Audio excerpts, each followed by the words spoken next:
நார்மலாக ஒரு கையால் பண்ணுறதுக்கும் இந்த மிஷின் பண்ணுறதுக்கும் 10 மடங்கு அதிகமாக பண்ண முடியும். ஒரு நாளைக்கு 10 பண்டல் தான் ஒரு ஆள் பண்ண முடியும் அப்படின்னா, இது வந்து 100 பண்டல் ரொம்ப ஈஸியாக நம்மளால் பண்ண முடியும். கூலி வந்து அதே தான். இப்போ நம்ம இந்த மிஷினோட ஸ்பெக்கை பார்த்தோம் அப்படின்னா, இதில் வந்து நம்ம காப்பர் வைண்டிங் உள்ள 100 வாட்ஸ் மோட்டர் வந்து யூஸ் பண்ணுறோம். நம்மளே ஓனாக மோட்டர் பண்ணுறதுனால உங்களுக்கு கண்டினியூஸ் ரன் யூஸ் பண்ணாலுமே மோட்டர் எதுவுமே ஆகாது. மோட்டருக்கு 1 இயர் வாரண்டியும் வந்து நம்ம கொடுக்குறோம்.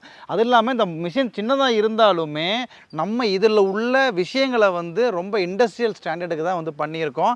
ஸோ இதில் வந்து நம்ம வந்து பேரிங் பார்த்தோம் அப்படின்னா, இதில் வந்து இந்த ரப்பர் புஷ் உள்ள பேரிங் இருக்கும். ஏன்னா இதை நம்ம யூஸ் பண்ணுறது ஏதோ ஒரு தோட்டத்தில் தோப்பில் கூட யூஸ் பண்ணுவோம். அப்போ வந்து அந்த டஸ்டெல்லாம் வந்து உள்ளே போச்சு அப்படின்னா இந்த பேரிங் ப்ராப்ளம் பண்ணும் அப்படின்றதுனால அந்த ரப்பர் சேஃப்டி நம்ம கொடுத்துருக்கிறதால டஸ்ட்டு வந்து இந்த பேரிங்குள்ளே போகவே போகாது.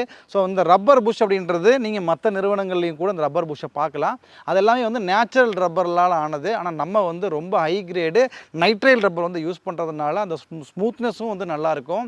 ரொம்ப வந்து வருஷக்கணக்கில் இது வந்து லைஃப் வந்து வரும்.